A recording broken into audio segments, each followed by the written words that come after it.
Hello, everyone, and welcome to the Super Dandori Bros Podcast, episode 4. I actually remember which one it was. It's crazy. We are your hosts. I am Leighton, and with me I have the super awesome Ryan. That's me. And today we're going to be discussing our favorite games of all time, but we're doing it in a certain way. So I'll give you a little bit of the TLDR, not giving you the spoilers, but we're going to do our top 5 Nintendo games each. Then we're going to do our top 5 non-Nintendo games. And then at the end, we're going to give our all-time favorite games in its top 5. So, yeah, it's going to be fun. Just kind of games that have had a huge impact on us. Games that, obviously, these aren't the best games. These are our favorite games and games that have had a deep impact on us. So, yeah, feel free to play along and leave a comment of your favorite games. It could be the same order, or whatever you want to do. But we'd love for you to play along. So let's begin with Nintendo. All right. So, Ryan, what is your... I'll let you start. What's your number 5 for Nintendo? So my number 5 for Nintendo is probably Earthbound. So I've played Earthbound completely all the way through twice at this point. I've attempted other playthroughs. It's a very long game, to be honest. I mean, it's a turn-based RPG. Those can be pretty lengthy compared to other genres, but it does suffer from a few quality of life issues in terms of like if you put it down for a while and coming back and like knowing, oh shoot, what was I gonna do next? Like that can be kind of hard to do. So that's why I've only completed 2 full playthroughs. But I absolutely love this game. This game has so much character. The comedy in it, just the writing is absolutely hilarious. It's bizarre. It's different. I love the one thing that I think is like a totally underserved genre within RPGs is modern day RPGs. Like you get them in like fantasy settings or like sci-fi or whatever, but like rarely ever do you see like a more or less modern RPG. And this is essentially, I think in like 1980s America is where it's essentially supposed to be set. And I think that's super cool. Like you can just like go to the hamburger store and like buy a hamburger for $5 or whatever. And I think it just has a lot of character. I absolutely love Earthbound. I think it was revolutionary for the time, and I think it still holds up today. And I did recently go back to it, and I'd absolutely go back to it again. Yeah, it's still on my list of games to beat. I want to play it with my kids once they can read. Yes, absolutely. Because otherwise they'll be very confused about what the heck I'm doing. So, yes. But I've played the beginning multiple times just because I keep going back to it to play it, and then I start over. But I need to do it because everyone, including yourself, is recommended it, and it's a very iconic, such a different game of a different time in Nintendo's life. Absolutely, I think I remember like I wasn't. Like back when Smash Brothers Melee came out and my brother and I played that, we're like, who's this Ness guy? Like, it's just some kid. Like why is he in Smash Brothers? And we always used to like make fun of him. And it's like, if we ever wanted to just like gang up on, a CPU, we'd always pick Ness. And I don't know, like, it's just so funny how I've gone complete 180 on that, specifically after Brawl. Like after I saw the Porky battle, I'm like, what is this? This is a bizarre IP. And just looking into it and finally like playing them, I'm like, holy cow, these are amazing. Total 180. Never would have guessed as a kid that it would end up on my top 5. Yeah, well, he's also a really like good character in Smash Brothers if you get to know how to use him. So, absolutely. Yeah. No, how about good. You? So my number 5 is going to be Super Mario Galaxy. Nice. And that's it's probably my top Mario game. I'm not going to say it's the best. I think Odyssey is definitely arguably a better game, but that doesn't mean it's my favorite. Like Mario Galaxy came out at a time when I was just young enough that I was just like, getting a little bit more, I want to say into video games, but it was my first home console was the Wii, and so getting Mario Galaxy was just my first real taste of 3D Mario games, like when they were brand new. I got to play like Mario 64 and a few games after, their prime, but this was such a cool experience, and the game was just stunning. The music is phenomenal. The gameplay is super fun, and I've gone back to play it multiple times, and yeah, I think it's definitely peak Mario, and a lot of people I think agree that Mario Galaxy still holds up and is still super super fun. But yeah, that game just had a deep impact on me. It's kind of my go-to Mario game. It's a phenomenal game. I actually have a sort of a question about that. That's like sort of when Nintendo really started doing this sort of like asymmetrical co-op experiences where like the second player could use like the Wii remote. And I guess like my question to you, maybe you haven't done it with Mario Galaxy, but as like a gamer with kids, like what has your experience been with using like asymmetrical co-op features with kids? Like is that like a good thing? Do you feel like if you were to go back to Super Mario Galaxy now, let's say you had the Wii version and you just pop that in, like do you think that would be a good fit or no? Um, I haven't actually played around with that feature too much with my kids, primarily because they want to be either playing the game and being in control or not just watch. Like if they can't really do much in the game, it's kind of like in Pikmin 4, how technically you can have a second player and they just throw rocks. It's kind of like it's fun, but it's also kind of like you feel kind of useless. And so Yeah. I think I have to try it. I've thought about doing that because I know in Mario Odyssey you can do that with the hat. And Hmm. but yeah, I guess they enjoy just watching it more than they'd rather just play it themselves. It's kind of like in Interesting. the Kirby. What's the new Kirby? The 3D Kirby game. Kirby and the Forgotten Land. Yeah, how the second player is just just has the little guy with the spear, the Waddle Oh, Dee. Spear Waddle Dee is totally underrated. I love Spear Waddle Dee. Which I mean, he is fun, and they kind of go back and forth on whether they do or don't like playing as him. But at the end of the day, like playing as Kirby and getting all the powers is still like the most fun thing, and Hmm. so it kind of creates more issues. It'd be better if they could just be like Yes. four Kirby's or just two Kirby's. But Yeah. yeah, so Absolutely.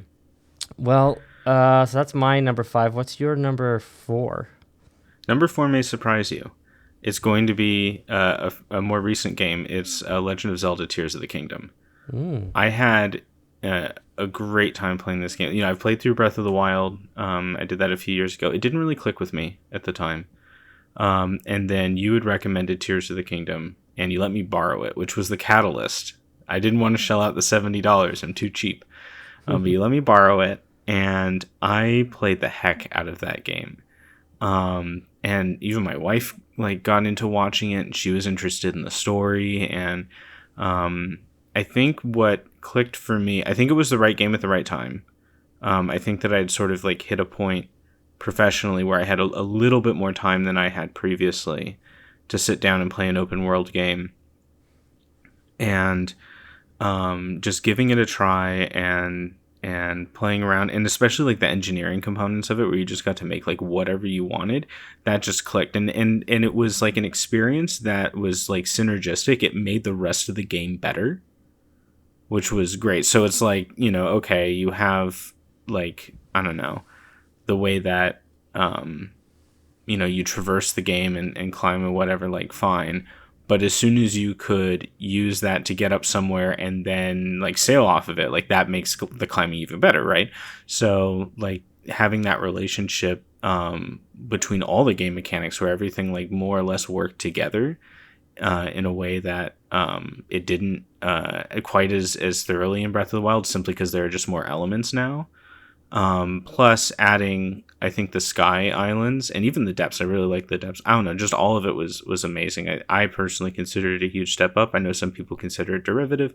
I personally loved it. I think, you know, one of the things that helped me love it was the fact that like Breath of the Wild just didn't click with me quite as much. And I think it was just the right game at the right time. But I love Tears of the Kingdom. It's my number four. Yeah, it really is a perfected version of Breath of the Wild. It takes everything that was really amazing about Breath of the Wild and it just amps it up. And I'm always still just blown away that that game is even possible on a Nintendo Mm-hmm. Switch. And for the most part, keeps a fairly consistent frame rate. I know obviously there's tech people out there who say, no, it doesn't. It's good in this place and this place. It's like, Yeah. you know what? Considering what hardware it's running on, I'm happy it's running at all.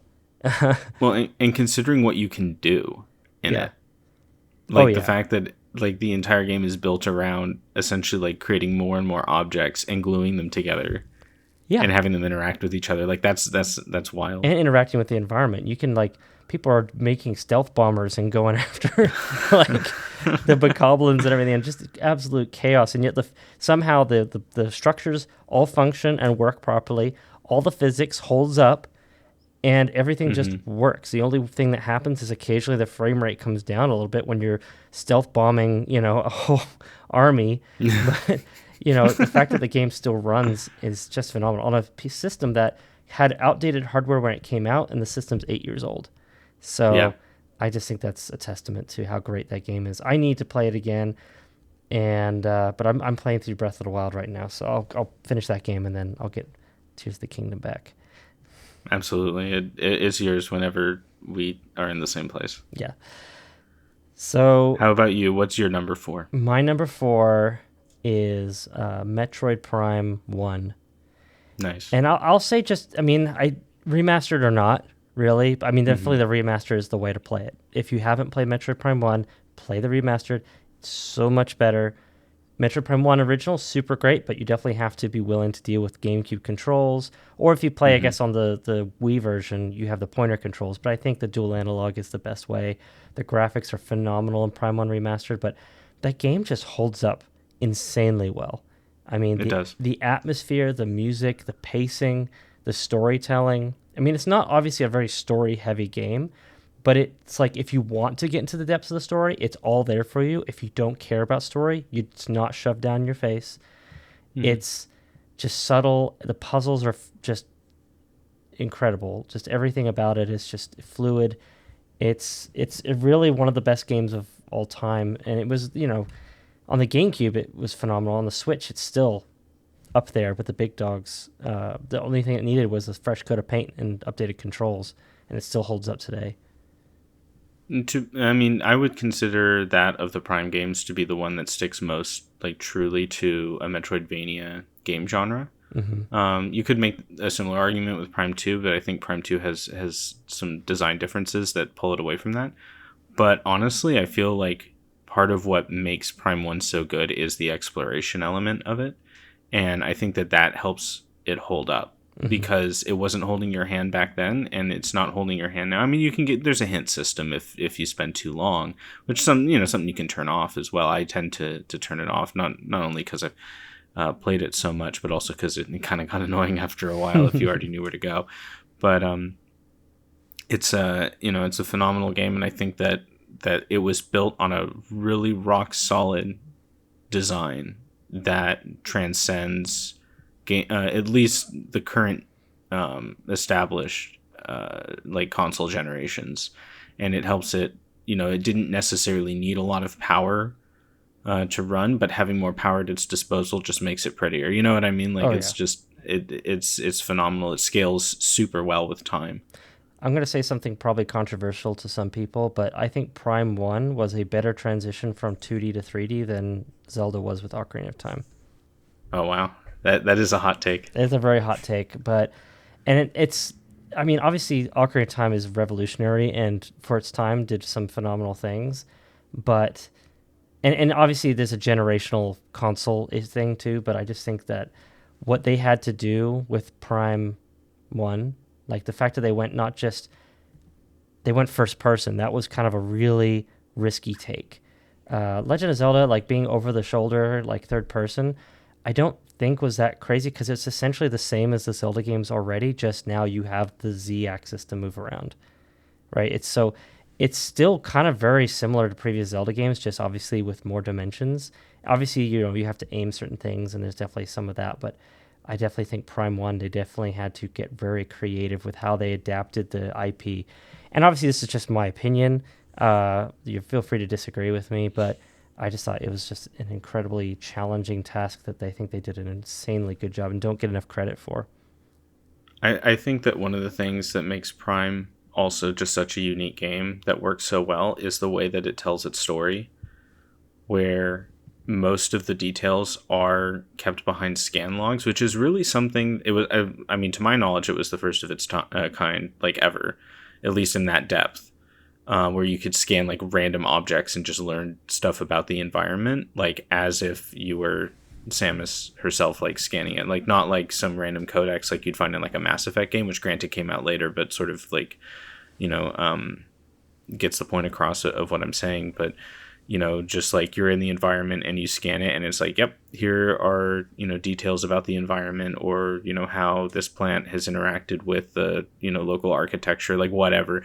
And like just having that level of detail available optionally to a player in such an accessible way that's also immersive was like kind of like crazy for the time that it was built. Yeah, no, I agree. I mean, just again, they just took so many challenging, took a lot of risks and tried a lot of new things, and it all paid off. So really, just love that game. So now we're moving into number 3. So number 3. What's your number 3? So my 3 for it may be another surprise to you, but probably not to most people, is Mario Kart 8.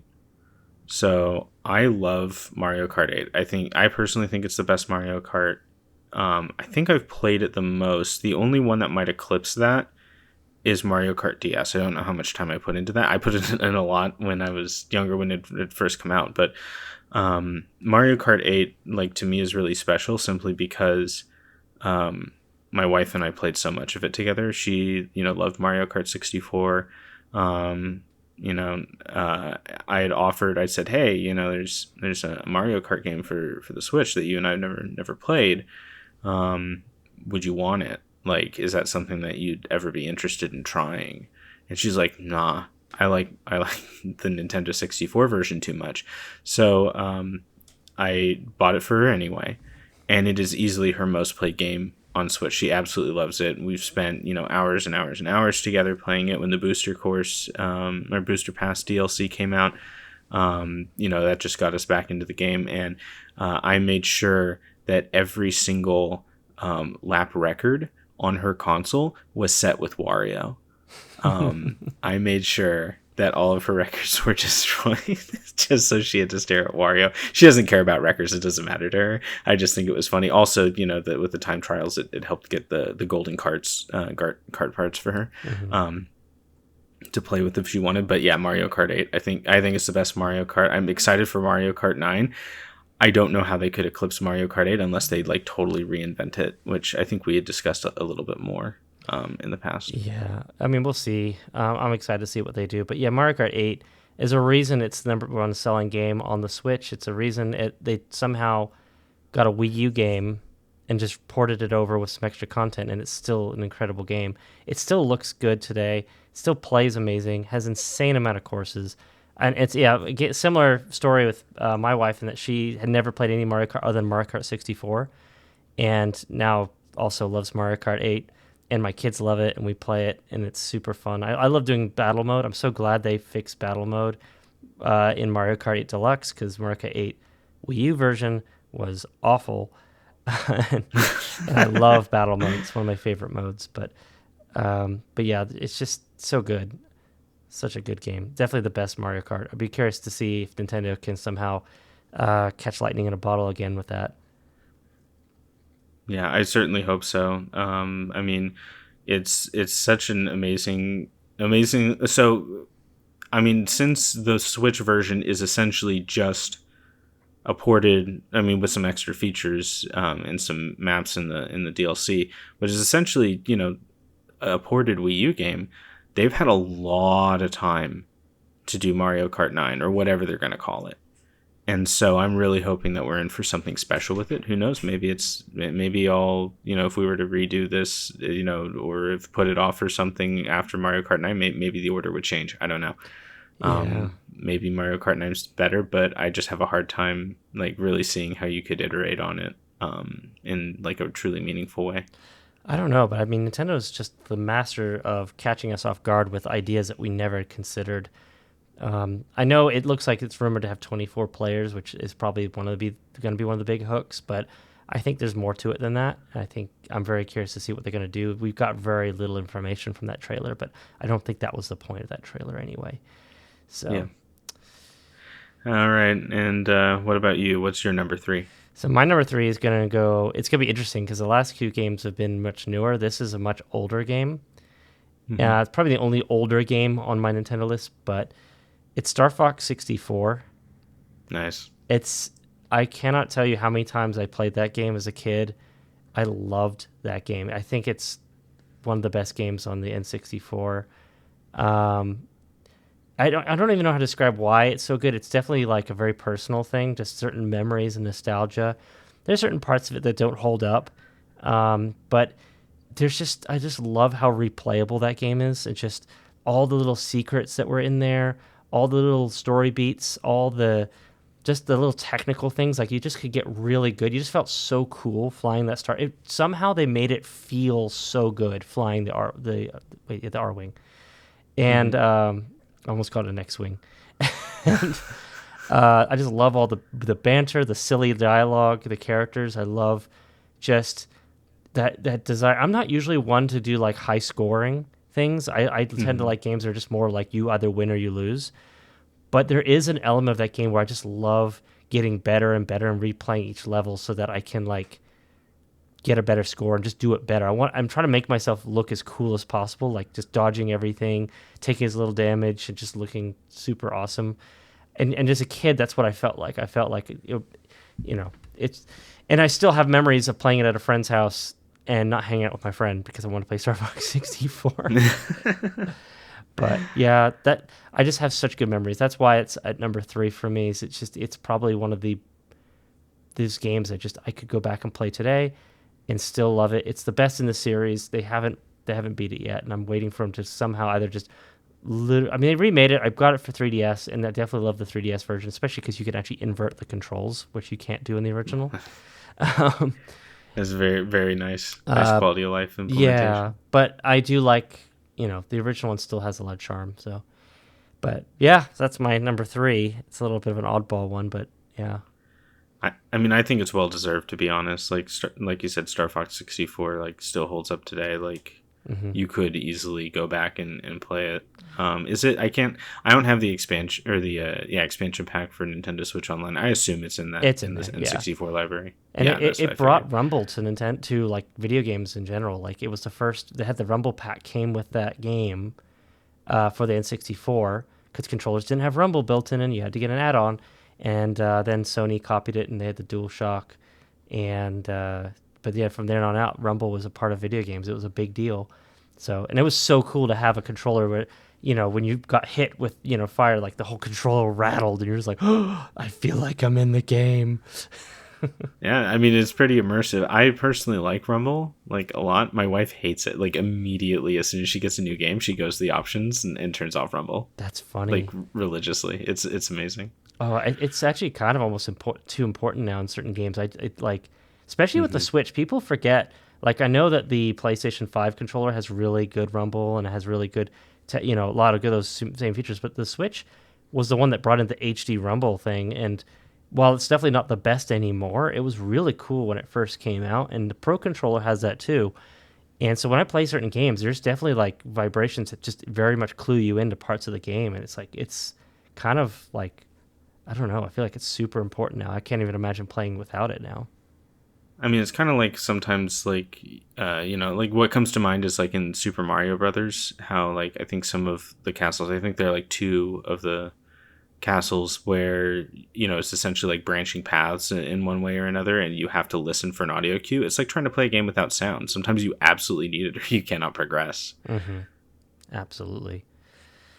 Well, we're getting close to the top now. So, Ryan, I'm curious now. What is your number 2?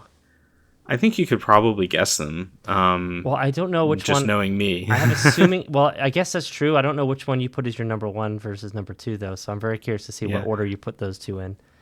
So number 2 for me is Metroid Dread. Okay.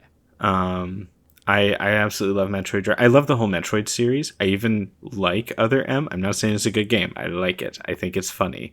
But I think Dread is the best 2D Metroid personally, with Super being a close second. I love Super Metroid. Dread just has a slickness to it that makes it very modern, very approachable, very replayable. I think I love bosses in games. I love Monster Hunter, which is essentially just boss fighting the game. I love the Dark Souls games. Like, bosses are important to me. I think Dread easily has the best boss lineup of any Metroid game. personally, which is crazy that Ridley isn't even in it. But well, that's a spoiler. But chances are, if you were going to play Metroid Dread, you would have bought it already. But there are plenty of amazing bosses, and yeah, I had to put Metroid Dread, as I knew that Metroid needed some representation on this list, and I knew it was going to be Dread, and the only fight was between number 1 and number 2, and it was close, but I put it in number 2. Okay. Well, I know what your number 1 is, but I will hold off on I'm not going to say anything. Yeah, it's Desert Bus. That's right. Yeah. I wasn't going to spoil it. You got straight to it. Oh yeah, sorry. You got to do number 2 now. Okay. Well, my number 2 is Pikmin 4. What? No. Yeah. No shot. No. Yeah. I know you thought it was going to be number 1, didn't you? Yeah, of course. No, it's number 2. But it was a bit of a toss-up as well, but Pikmin 4 is number 2 because it is definitely the best Pikmin 4. It's definitely the best Pikmin 4. Of all the Pikmin 4s there have ever been, Pikmin 4 is the best one. Which I just discovered that recently, that apparently, like, and not that they matter, but the Pikmin Reddit people think Pikmin 4 is not that great. So I don't know what's wrong with them, but they just don't like fun. But I guess not. I mean, there are some legitimate criticisms for that game. Oh, for sure. There's a legitimate criticisms for every single game on my list. But that doesn't mean that they aren't phenomenal games. I mean, Pikmin 4 is definitely the most approachable game, which maybe that's what some people don't like, is they think it's too easy. But, I mean, that's what the post game's for. And then I just love, because now my kids won't get into Pikmin. They can play Pikmin 4. They have a hard time playing the other Pikmin games. So because of Pikmin 4, we're creating more Pikmin fans, which means Pikmin 4 is the best Pikmin game. But I do love Ochi. I was a skeptic at first, but I was glad to be proven wrong. Ochi's amazing. The night missions are awesome. Yes, some of the limitations are annoying, but I actually kind of love when they limit you a little bit with like the 3 Pikmin system, because it forces you to be a little more strategic. I love the upgrade system. I love how you can progress, upgrading your base, upgrading your characters and your abilities. I think that's super cool. I love that. Okay, this is kind of a spoiler, but I love that there's an onion for every Pikmin now. Like, not every Pikmin. Not every Pikmin, but all the day Pikmin. Yeah. Even more spoilers. Okay, sorry. Go play Pikmin 4. Stop listening. Just pause the video or podcast and go play Pikmin 4 and come back. It's amazing. I think there's like zero chance that anyone who is listening to a podcast called the Super Dandori Brothers has not played Pikmin 4. That is true. But if you are one of those people, you know what you need to do. So, yeah phenomenal game. Just can play it over and over again. The Dandori fights, too, are also something that I did not expect to really enjoy as much. I was I saw those in the trailer, and I'm like, what are those? And I was like worried I was gonna like be annoyed, like they were gonna be the annoying part of the game, and they end up being one of my favorite parts, especially because they built it into multiplayer. So yeah, just everything that I thought I wouldn't like end up being some of my favorite things. That's how good Nintendo is. So Pikmin 4 is absolutely phenomenal. I'm just gonna spoil it here because like since we're talking about Pikmin 4 already, that is my number 1. Like easily. I think I had the best playthrough of any game that I've ever had on Pikmin 4, which is essentially like a limited Pikmin run where I didn't get any Florlick. And so I was only allowed to have, I think, like max 20 of each Pikmin type. And I had to beat the game with 0 Pikmin deaths and also only 20 Pikmin at a time, which the final boss scales, I think, in like defense or whatever HP relative to your like how many Pikmin you have, because it took the same amount of time, like regardless of the number of Pikmin that I had with me. So that I thought that was kind of an interesting insight into the like how the game's designed. But like it was just so cool, like essentially having like the same Pikmin that I started the game with are the same ones that I brought into the fight with, the final boss. Like no questions asked. They are the same Pikmin. They may have been converted to a different type, but like they're the same like squad of 20 guys. And I just absolutely love that. Yeah. This basically Saving Private Pikmin. No Pikmin was there.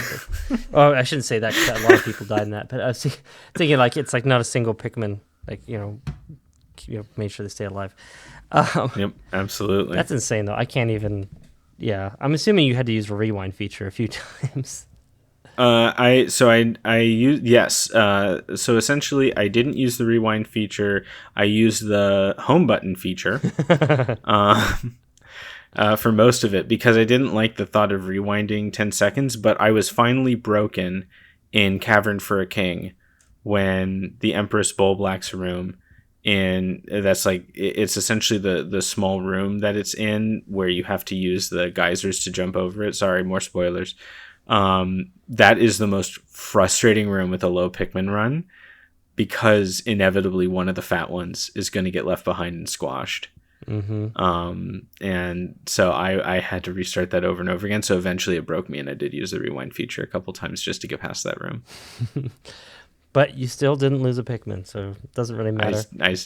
Exactly. They're just two versions of the rewind feature, really. One's a little further back.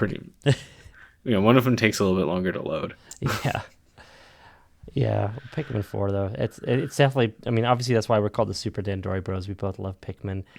Probably you. I'm not gonna say you like it. Well, I'm gonna say you like it more than me, just because it's because of you. I think I even got more into it. So yeah, I mean, maybe we both like it about the same now, but I'd say I have a longer history with it for sure. Yeah, and I think I've played more. No, I think you actually love it more because you are able to put it with Pikmin 2 a lot better than I am. Yeah, I love Pikmin 2. I will never go back to it after Pikmin 4. That's not true. I'll probably go back to it. Yeah, I'd love to see them redo, like give Pikmin 1 and 2 the Pikmin 4 treatment. Then I'd definitely That'd be great. Essentially get the Metroid Prime remastered of Pikmin. Yeah, that'd be cool. That'd be great. Well, I gotta know, what's your number one then? If it's not Pikmin 4, like, what is it? My number one is Breath of the Wild. Nice. And, okay. You would think it'd be Tears of the Kingdom, but it's not. Even though I think Tears of the Kingdom was a better game, Breath of the Wild was just such a, like, I don't even know what to call it, but just like an experience of a game, because it was just such a mood, like where you're just going and exploring and just the freedom. I haven't had any game really give me that level of like freedom in a game where you could just go anywhere, climb anything, and just do whatever you wanted.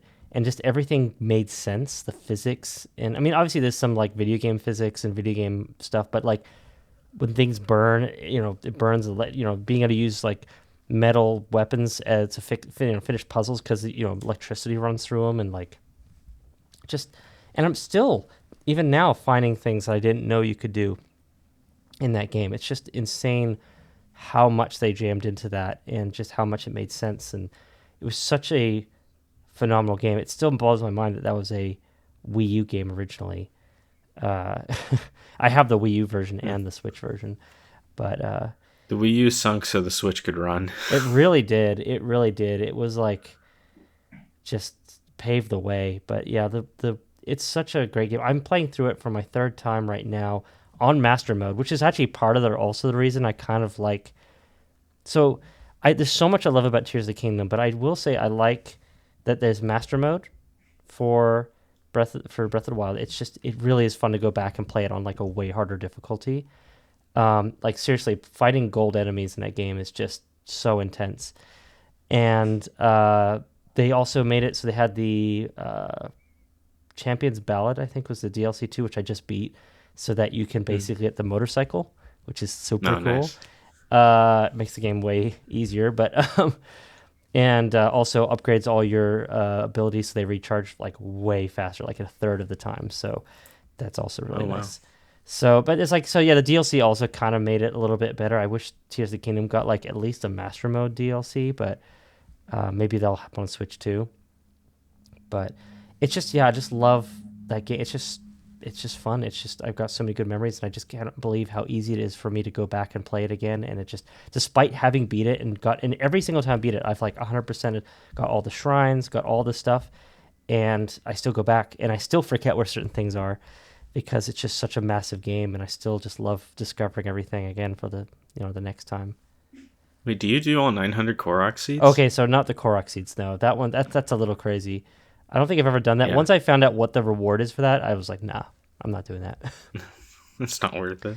No, I do need to get more Koroks though because my weapon slots are too thin. So, but yeah, Yeah. a great game. It's just definitely top of my list there. So, well, we gotta keep moving because we just got through the Nintendo stuff. Now we got to move on to our non-Nintendo side of things, which will be very interesting because being a Nintendo focused podcast, I'm very curious to see what your now. I most of the games I picked are actually, I guess, a couple of them you can play on Nintendo systems, but a lot of them aren't on Nintendo systems. So I'm curious if your non-Nintendo games are still playable on Nintendo systems, or how many of yours are like PC or PlayStation games.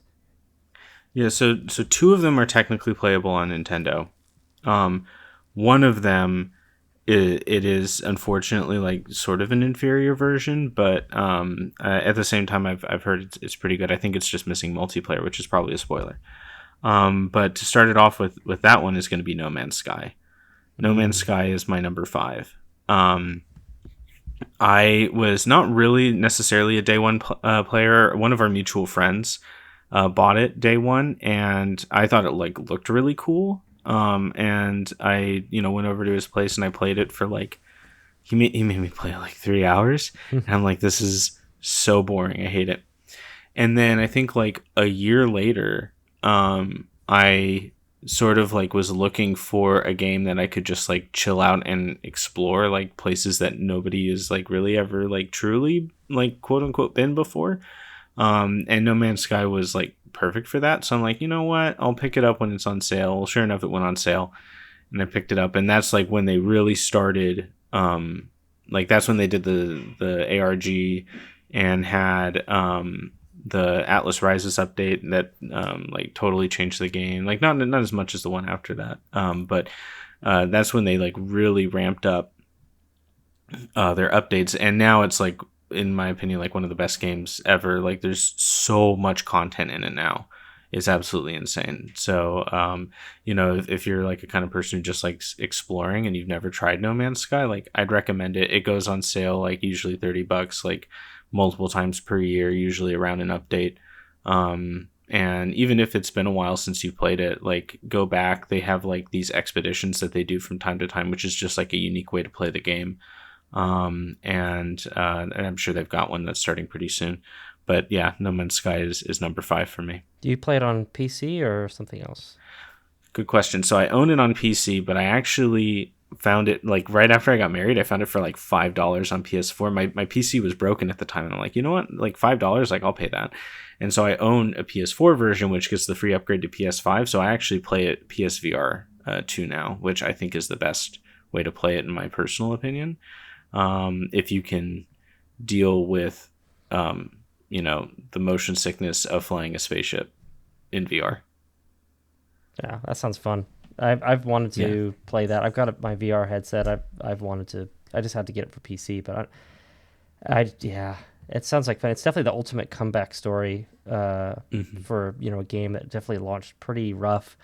Kind of a little bit overpromised, underdelivered, but the fact that they actually followed through and made all the update content free, it's just kind of like, I think they've earned so much respect from different gamers that I think that their next game will hopefully earn them a lot of sales and a lot of just people going after it, because they've proven that they're willing to support their games. So yeah, absolutely. Like Hello Games, in my opinion, is an example of like what they're like essentially what they've done with the game and stuck with it, provided free content, like made good on their promises.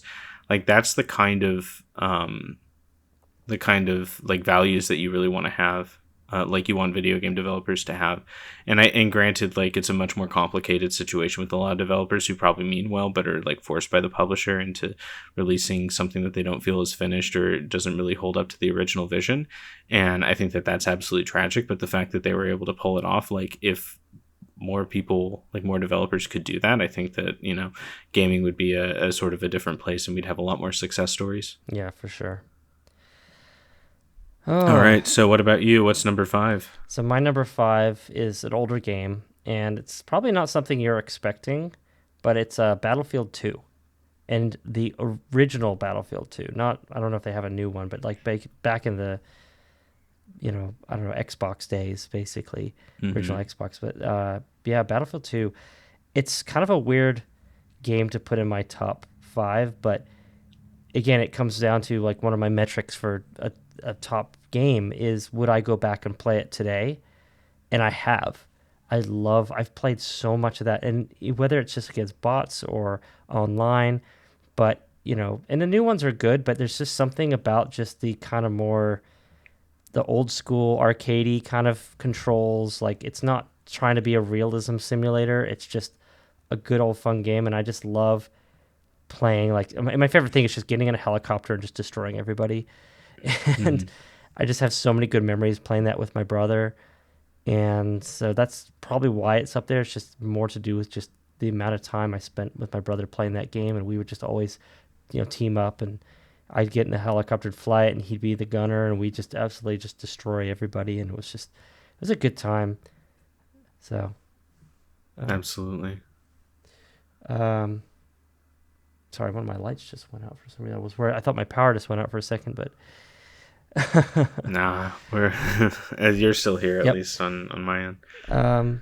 So yeah, kind of a weird off the wall game, but so what's your number 4? Yeah. So my number 4 is like not like the newest game, but like a relatively modern game, which is God of War 2018. I was never a God of War fan, like growing up. Like I had a PlayStation 3. I never owned a PlayStation 2, but I started, PlayStation with 3. I never played God of War 3. I never played any of them, none of the portable games, like nothing. And I was super skeptical when 2018 released, and I was going to get married a few months later, and our dance instructor, my wife and I did took dance lessons prior to the wedding for our first dance, and he was like, "Oh, you got to play God of War 2018." I'm like, "Yeah, right. I'm not playing that." Well, my brother ended up getting it for Christmas, and I watched him play it, and I'm like, "Oh, this looks like it could be fun. I guess it's like different from the other ones." And like he played more and more of it, and I'm like, "Oh, I actually really like the story of it." And like since then, it's probably like my favorite like cinematic narrative in video games is 2018 specifically. I also like Ragnarok, but I think God of War 2018 is like such a great father-son story. And I'm not saying like Kratos is like the best father or anything like that, but it just I felt like it reinvented the character in a way that was at least more relatable to me. Not being a father yet, but at least sort of like being able to relate just in terms of responsibility and trying to set a good example for other people and teaching and I don't know, like I love the way that 2018 tells its story, and I also love Ragnarok, but I think if I had to pick one of the two, it would be 2018. Yeah, I've heard really good things about that game. I haven't been able to play it, but one day when I might be able to get a PlayStation, just play all the backlog of games I've missed. Though it's on PC now, yeah. So yeah. I'll have to see. I'm curious. I'm sure my computer should be able to run it, but I'll have to double check. But you probably can. It's it's a lengthy game. I ended up replaying it for Katie because she'd never seen it before, and she's like, when we finished, she's like, that was great, and I'm like, yeah, it is really good. Yeah. So I don't know, like I'm not usually like one for like cinematic narrative games. Like Red Dead never clicked with me, for example, but I love 2018. So definitely try it if you can. Will do. How about you? What's number 4? So my number 4 is going to be BioShock. Nice. That is an excellent choice. Yeah, BioShock. Oh man, there's just what a time that game came out. It just absolutely blew everyone's minds. Just the atmosphere, the storytelling, the gameplay, everything about that game. I again go back and play it, still holds up. The twists at the end, just the whole like art design and the sound and the music, and I just cannot put my finger on it. But just other than just give you the whole spiel, it's just the intro. The intro to the game, like the beginning is just so iconic. And it was at a time when I felt like, especially in that 360 era, where companies were really trying different things, and a lot of the franchises we know and love today started on that system in that era. And yeah, it was just such a cool time where like you had Mass Effects, and you had your BioShock, and you had your Assassin's Creed, and you had your Gears of War, and you had your, I don't know, just different Dead franchises. Space, Dead Dark Space, Souls. Dark Souls. Yeah, so many amazing franchises when companies were just trying these cool ideas, both narratively and gameplay wise. And yeah, BioShock though was just at the top. I remember when I first watched someone play that, it was just mind boggling. Just the plasmids and just the powers and just being able to use the guns and everything combined. It just felt like this weird fantasy sci-fi like crazy mix of, yeah, it was so super cool. So yeah, that's definitely in my top. That's my number 4. And I think that is a perfect game to put there. It's like I've played all three. BioShock 1 I think is special narratively. I like the gameplay of Infinite more personally, but like I think that the narrative of BioShock 1 is extremely strong. So much so that like I had Katie play the remastered version, which we got through I think like PlayStation Plus, like it was one of the like monthly games or something a while back, but it absolutely held up. The twist caught her by surprise. Like I don't know, there's something magical about BioShock, and there's something magical about that whole time. You know, we got such an influx of new IPs, like you were saying, and I kind of hope, though, you know, I have very little evidence to base it off of, but like based on some of the cool new IPs that we're starting to see get announced, I'm kind of hoping that we might see a new influx of creativity like that again, but that remains to be seen. Yeah, I think it's possible, but I think the industry kind of had to go through a growing period and change, and but we'll see. But yeah, love BioShock. So for you, what's your number 3? So this is another older one, but one I only played just recently, which is Castlevania Symphony of the Night. Castlevania, I had never played a single Castlevania before last year. I picked this up at the beginning of the year. It was like $4 on PlayStation, and it came with another game that released on PlayStation 1 called Rondo of Blood. It's another Castlevania game. Very different style, but this was like the first Metroidvania Castlevania game, and I fell in love with it. I ended up playing every single Castlevania available for modern consoles, including the alternate modes, last year, to platinum all of them on PlayStation. That's like something like 24 playthroughs of a Castlevania game in 1 year. It was absolutely insane. And then my wife and I watched the show, which she absolutely loved, and so did I. Like, it was really good on Netflix, and we'd never ever tried it before, and so it was just so weird for me to like try an IP that's been established that I'd like heard about and was like, I might try it, and then to be just like so sucked into it and blown away. Like the fact that Symphony of the Night is a PlayStation 1 game and still holds up as well as it does is kind of crazy, to be honest. So that was my number 3. Honestly, like I had to fight to not put it higher. I love Symphony of the Night. Yeah, it's like this, like I love Metroid, and there's a term Metroidvania, right? Because they tend to be very similar to games. And I know I need to play the Castlevania games now that you've given them such a high praise. And if I don't know why. I guess maybe it's just the atmosphere. It's like kind of the spooky atmosphere is why I haven't, given it a chance. But I think I just need to give it a try. Well, you'll have to come over sometime or something and like just try Symphony of the Night from the beginning, because I think you'll be pleasantly surprised. Unfortunately, Symphony of the Night is not available for a single platform that you own except for your phone, which don't play it on that. Yeah, no, I'm good. No, I'll eventually find a way. Well, there's a lot of Symphony of the Night's not available on any of my platforms, but there's a lot of other ones I can still play. The Advanced Collection is really good. There, I would have recommendations for you if you were to pick that up.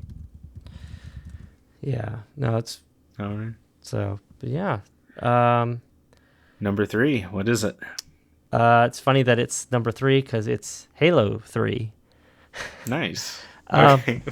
And we were just having an offline discussion about this the other day. I know, yeah, because we have very different views on Halo. And I'm basing mine on a very broad, like, overall experience. This isn't to say it's like the best of any of I think Halo 2 has the best campaign. But but I think Halo 3 as an overall package it's just my favorite, and it also just comes down to my experience with it, where it was at a certain point in my life where I was actually starting to make friends. I had a very friendless early part of my life, and I got invited to a Halo 3 LAN party, and I pulled an all-nighter playing that with friends. It was 16 people with 4 Xboxes all connected together, and it was one of the most memorable nights of my life of just so much fun playing that game. And I definitely still think the multiplayer in that game is one of the best. Forge was brought about in Halo 3, which is just mind-boggling at the time. The matchmaking, this custom modes. The campaign had, I think it was, yeah, because it was 4-player. I think, was there 4-player co-op in Halo 2?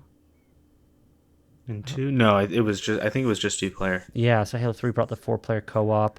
The cinema mode where you could go back and watch the replays and everything. There was just so many things that they brought into Halo 3 that were just phenomenal. And so just for me as an overall game, it's definitely my favorite. I think the campaign is good. It's not great, but it's good. I love playing the final level, though, with my brother in the Warthog, and he's good at driving, so we just have a blast doing that. And, yeah, it's just a really fun game overall. It's, again, very much my own personal experience with it. But I love, actually, a lot of all the Bungie Halo games. I'm no comment about the new ones. Yeah, I think because my experience with Halo really was mostly single player. I didn't do much multiplayer. Didn't have Xbox Live, and I was just never really good at first person shooters, especially on the sticks. I'm better with them on mouse and keyboard. I honestly I personally like Halo 2 the best. We've talked about this online, but that is exclusively based off of single player. Though when we have all gotten together and played, Halo 3, I still have a good time, even if I'm not very good at it. It's still I agree with you. The multiplayer for that probably is the best of the Bungie Halo games. Yeah. In fact, it's definitively the best. I mean, I know some people would argue with that too, because some people felt Reach was the best. And there's certain aspects of Reach that I really, really liked, but there's also aspects I didn't. There's something about Halo 3, which was kind of right before Call of Duty took over, because Halo Reach is when they introduced the loadouts. And I really just enjoyed how in Halo 3, you kind of just, everyone kind of started the same.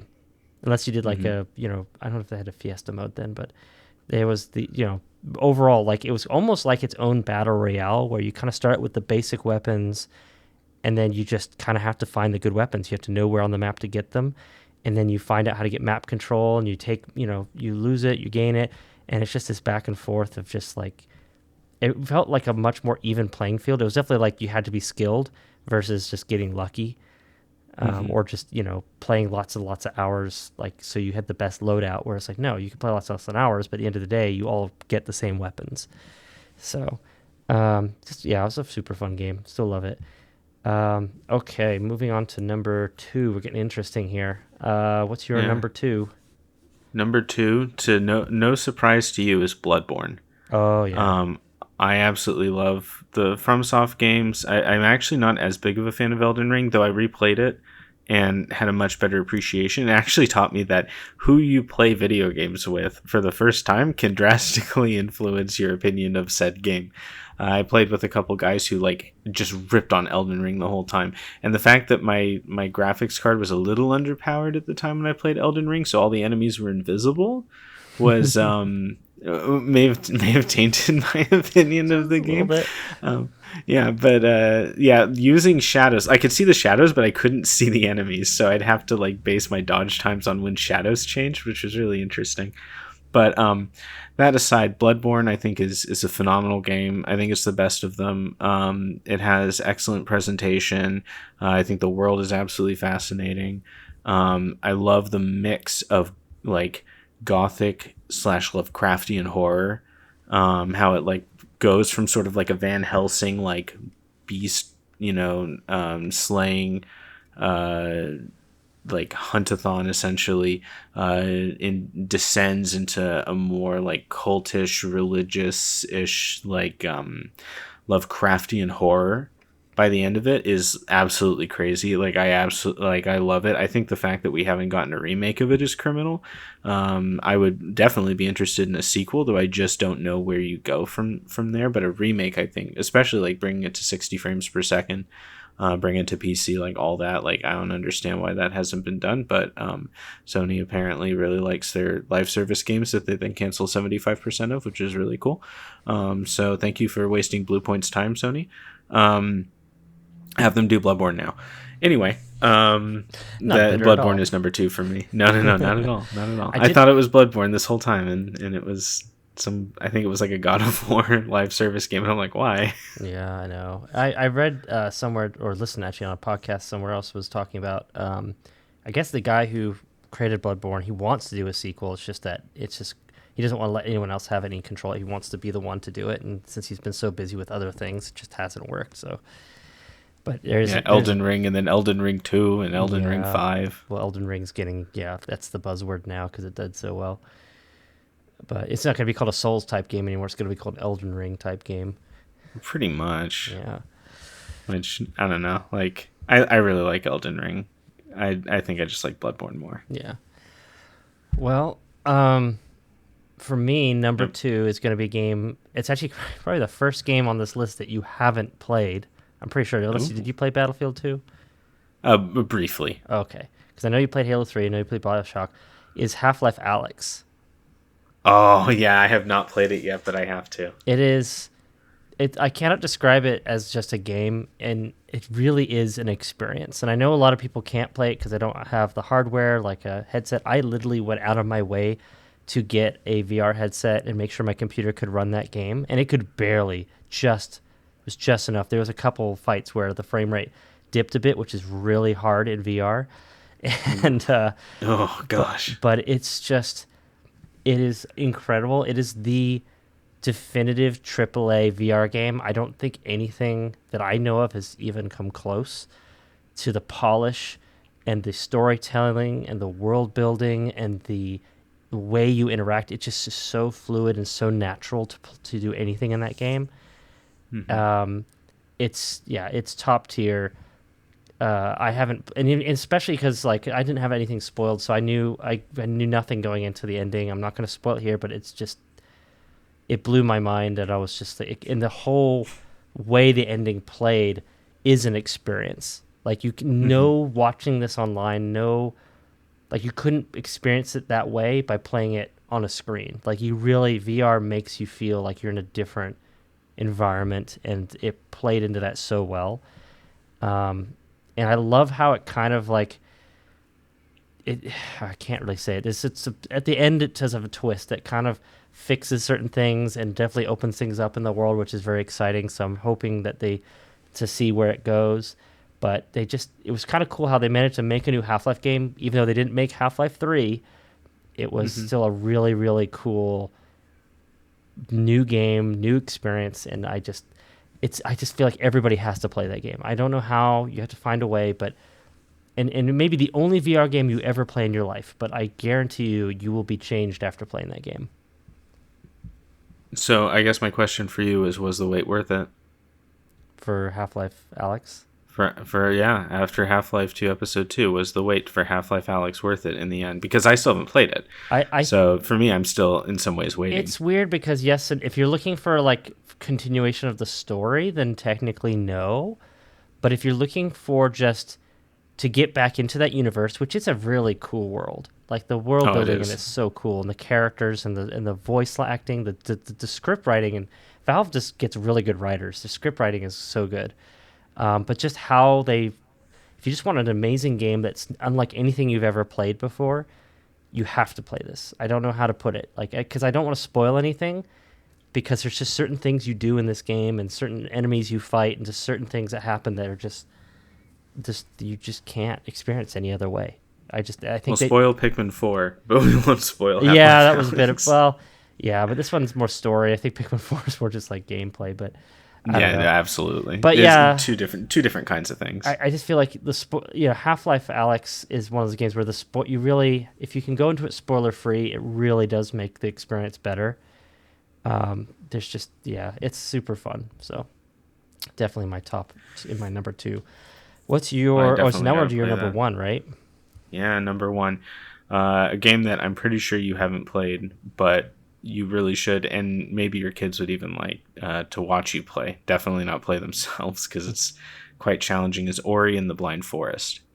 This is Uh, another like relatively new, like for me, play. I only just played it this past year. Yeah, I like Metroidvanias a lot. Obviously, as you can tell by the list, especially once we get down to the all time list, it's like, oh wow, I really like this genre. But I played like the demo of it. It's literally the only game that I've played the demo, like thinking, I don't know if I'll pick the same game up. I played the demo and I immediately bought it, like immediately, and kept playing. It's a phenomenal game. The soundtrack is absolutely incredible.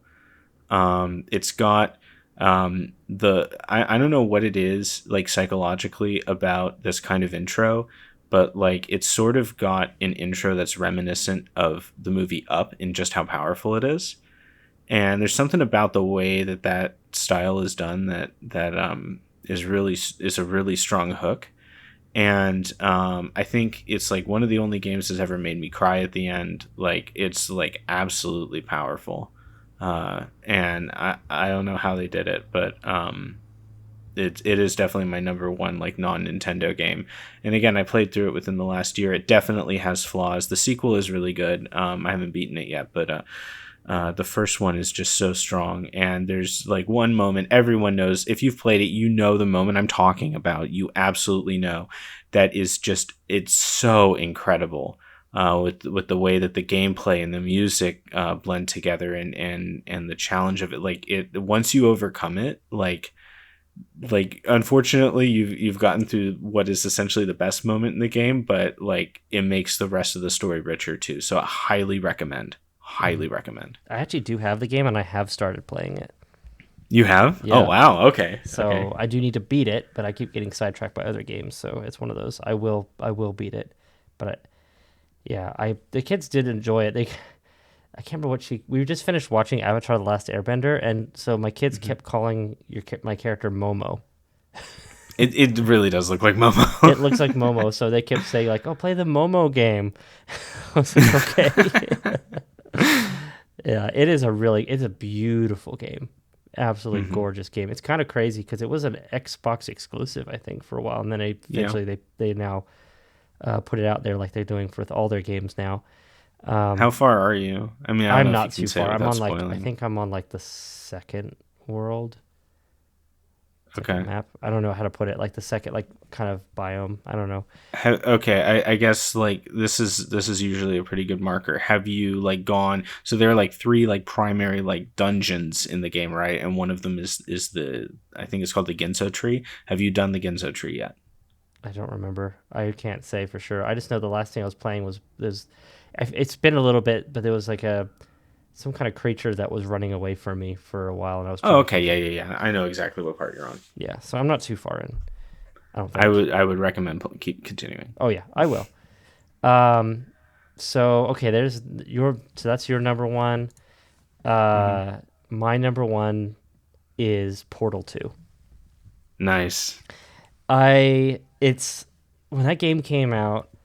Now, normally, like, as you've probably can guess from this podcast, like, some games I'll pick up, and then I kind of get ADD a little bit, or I change to different games. Like, I'll get part of the way into a game, and then I go to another game, and I have a hard time getting back into a game. Portal 2, I beat in one sitting when it came out. I just I I remember that. I started it and I finished it all on the same day, which I mean shows that the game's not like insanely long, but I couldn't stop. Like it's probably one of the only games that just absolutely like it hooks you so hard because it's like every level is like a cliffhanger. Like you want to know what's going to happen next because then like it teases you and teases you. And the writing is probably some of the best writing I've heard in any game ever. Just the humor is so underrated in that game because it's so dry. It's so like, and I love dry humor. I love British dry Hmm. humor. And there's so many little things that are said that like off the cuff, if you're not paying attention, you won't even know. But I'm like, they're so deep and so funny. The guy who voices them, phenomenal. just for Wheatley. I'm saying him. Like Wheatley is basically one of the funniest characters in any game, and even GLaDOS. They give some incredible lines later on in the game too. Cave Johnson is J.K. Simmons is in that game. He absolutely delivered one of the most amazing performances. But then, so writing funny. Aside, the gameplay is insanely fun. It's the creative puzzles, the way they interact with the story, the way you feel like the world is alive. It's seriously like it's one of the. I mean, and I know I said some great things about Half-Life Alyx, but Portal 2, it's just I don't know how to put it. It's just so good. And I always look back on with such fondness because I go back to that game all the time. I want to play it with my family because I want them to listen to the humor. It's like I want to play it so that it's like they can watch a movie of just this amazing, just I don't know. Yeah, it's such a great game. So I'm a big fan of Valve games, by the way, if you can tell. But some honorable mention that didn't make on this list was like Team Fortress 2, which we both have very strong affinity for. Used to be a crazy good heavy medic combo back in the day. Oh, yeah. Back before I bet you can't guess who is the heavy and who is the medic. Oh, I mean, I don't know. Our listeners may not, but yeah, definitely. But no, that was. I remember we would dominate pretty much any lobby we went into, mostly because we stayed in there longer than anyone else. True. But yeah, we just had such a good time. Back before, this is like early days of Team Fortress, back before the hats got out of hand and all the custom weapons. It was just pretty much, I think, back when it was, I feel like it was just stock weapons. Maybe it was just when they started introducing new weapons. But it was when they just started doing that. It was back like before the engineer update. We still hadn't gotten Meet the Medic yet, which I still think is the best Valve video of all time. It's like, honestly, it was like back when Team Fortress 2, I don't know, was like, I don't want to say like back when it was good, but essentially, yeah. Yeah, no, it was way better then. It's completely overrun with bots. The weapons balancing, I feel like it's just gotten out of hand. Like it's just, I don't know what's going on with some of the weapons being used in that game now because I'm so out of the loop. So it's definitely a hard game to get back into unless you're willing to invest a lot of time to understanding how all the new mechanics work. So I'm, I love that of Portal 1. I love Half-Life 2. Half-Life 2 was almost going to make it here, but then I thought, no, Half-Life Alyx definitely left a more meaningful impact on me. So, well, we've definitely been going on for a while, so we're going to wrap this up with our final list, which is going to be our top games of all time, which, if you can't guess, is probably going to include pretty much all the games we've already talked about, but you don't know what order they're in. Aha. Yeah, you'll never know. You'll never be able to guess. So, definitely not if you've been writing them down and cross-reference them. Yeah. Well, do you want to start? Yeah. Do you want? I should just go. I think we should each just go through like our list. Yeah, just go through just real quick. There's no reason to. Yeah. All right. So number 5 for me is Castlevania Symphony of the Night. Number 4 is Bloodborne. Number 3 is Ori and the Blind Forest. Number 2 is Metroid Dread, and number 1 is Pikmin 4. Yep. Yeah, I knew Pikmin 4 was going to be top because it's just the best game ever. But I was curious to see where the other one showed up. And I'm actually interested to see that Dread is up there as number 2 because I knew it was in top game, but I didn't know it was literally of all games ever. I absolutely love Dread. It is the only Metroid game. Granted, it's not like that hard to do, but it is the only Metroid game that I've gotten all of the like alternate artwork for like times, like getting your speed run down. It's not that hard to do. Like Fusion, I think is probably the hardest one to do that for. But Dread, I've unlocked literally everything in that game at this point. I absolutely love Dread. I've played it, I don't know, like 5-6 times now, sometimes back to back. I'll just like finish a run and then I'll start another one, see if I can do it faster. I absolutely love Metroid Dread. I just remember when they first announced Metroid Dread, how like it, because I remember back when Metroid Dread was like this rumored new game, but this is during the DS era. People forget. Yeah. For those who don't know, Dread was talked about back when Metroid Prime 3 came out. There's a whole scan thing you can see that teases it. It was it took like 11 years before we saw what we have today. So when they showed the word Dread after that trailer, I saw, oh, cool, new 2D Metroid. And it was like, oh, wow, this is really cool. And then it just ended that trailer with the word Metroid Dread. My jaw literally dropped.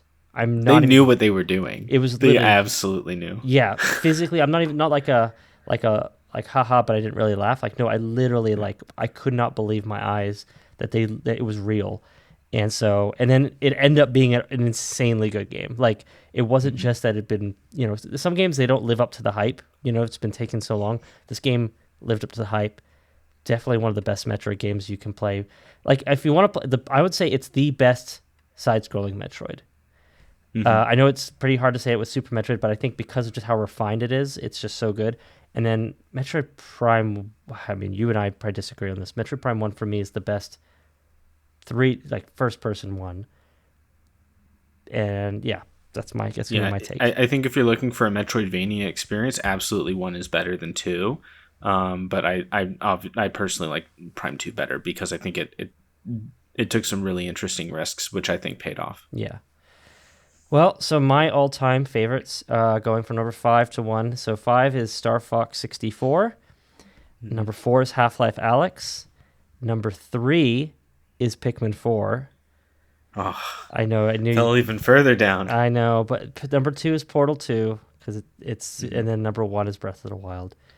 And I think it's the only reason Pikmin 4 is as low as it is just because of just how recent it is, I guess, for me. Whereas, like, I think Portal 2 has just had longer to kind of just, I don't know the word I'm looking for, but it's to solidify itself as like a core memory. Yeah. Because I mean, here's the thing: in another 10 years, this list is probably going to look way different. Oh yeah. I mean, 10 years ago, I probably would have had way different games on here, just because obviously before the Switch, so I wouldn't have had obviously Breath of the Wild, Pikmin 4, but so they would have been who knows what kind of games would have been up there, but yeah, it's amazing how that just keeps changing. But I think it's great though that like Nintendo just keeps making, and other developers too, obviously, but they just they're still making good games. Like people keep talking that there's no good games. Like there are, you just have to be willing to branch out of your comfort zone sometimes of games that you might have played before. So you can't just stick to one genre. You really got to try things. I think that's what I love about Nintendo is it's really a buffet of amazing genres that are just so like so much love and care put into, and there's so unique takes on each genre. Absolutely. So, but obviously you can tell why the reason we brought in the non-Nintendo stuff is like, yeah, we do love other games. And I mean, I love, actually, I just look at my list and realize most of them are first-person shooters or first-person. Which is like my least favorite genre. Most of mine are Metroidvanias. Yeah. So, I don't know. That's funny. But yeah, so that's our list. There's so many games we didn't include. I actually put a few games on here as like honorable mentions, but we don't really have time. But there's so many games that I wish I could have put in there. But yeah, we had to pick top 5, and we had to pick games that definitely meant the most to us. So absolutely. Well, it was tough, but we got through it. It was super tough, and even putting Pikmin 4 as low as I did was really tough. But I definitely had to kind of really, think about what my own feelings of history of the game. So. But now I probably need to go play Pikmin 4 again. It'll probably bump up the list. So. Oh yeah. That's exactly what is required. Yes. Pikmin 5 will definitely be at the top number 1. Probably. Yeah, because it'll be like a big MMO Pikmin where we can only hope where everyone where 100 other players play as Pikmin. And one player is trying to round them all up. I just want a Ready Player One situation where just everybody has a VR headset and then just the virtual world that everyone in the world interacts with is just Pikmin. I mean, I'd be on board. It's the metaverse would have gone down way better if they had just used Pikmin. Yeah, Nintendo should just buy Meta. Yeah. Oh yeah. Because it won't work the other way around. That's for sure. Oh yeah. Well. This has been super fun. I love. Actually, it was really fun. Like we've been friends for a long time, but actually, it was really fun to kind of see your top games, and some of them I wasn't surprised by. Some of them I was. Some of them I was actually kind of interested in your non-Nintendo games, realizing how many of those games I haven't played, and so I'm like, I have like a list of games I need to go play now when I get the time. Hopefully, all of them go to Switch too. Yeah. Well, if you happen to pick No Man's Sky and not the Switch version, then we can play co-op. Yeah. The Switch version, to my knowledge, does not have multiplayer. Yeah. At least it did not at launch. Maybe it does now. I don't know. I haven't kept up on it. There's a lot of games they came to Switch, like The Witcher 3, No Man's Sky, games that Mm-hmm. or Doom, like some of the games that were definitely like they had to do a lot of work to get them to run on Switch, and I just couldn't bring myself to buy them on the Switch because I knew I was buying the inferior version, and I Mm-hmm. know I can play it like on my PC, or maybe eventually I'll just play those games when I get a stronger console. But it's just one of those things where I'm not gonna buy the game when it has limited features or just has to run like crap. Yeah, absolutely. So And I mean, No Man's Sky is a phenomenal game. If you can run it on a PC or something, you really should. yeah, I'm pretty sure my PC can run it, but it's just one of those the time. Yeah, absolutely. Still got to beat all my other games, so Yeah, you got to beat Ori and the Blind I Forest. got to beat Ori and the Blind Forest. I got to beat Animal Well. I've got to beat Golden Sun. I was replaying again too. I've got all these Yeah. games that are halfway through. I even started replaying Pikmin 4 and I got sidetracked. So it's like I've got all these games that are half finished. I got to go back and finish. So, but yeah, There's, this has been really. there's always this week. There's always this week. I just need to just take a month off. just a game. Yeah. It's like, sorry, wife and kids. I need to plow through Pikmin 4 again. Right.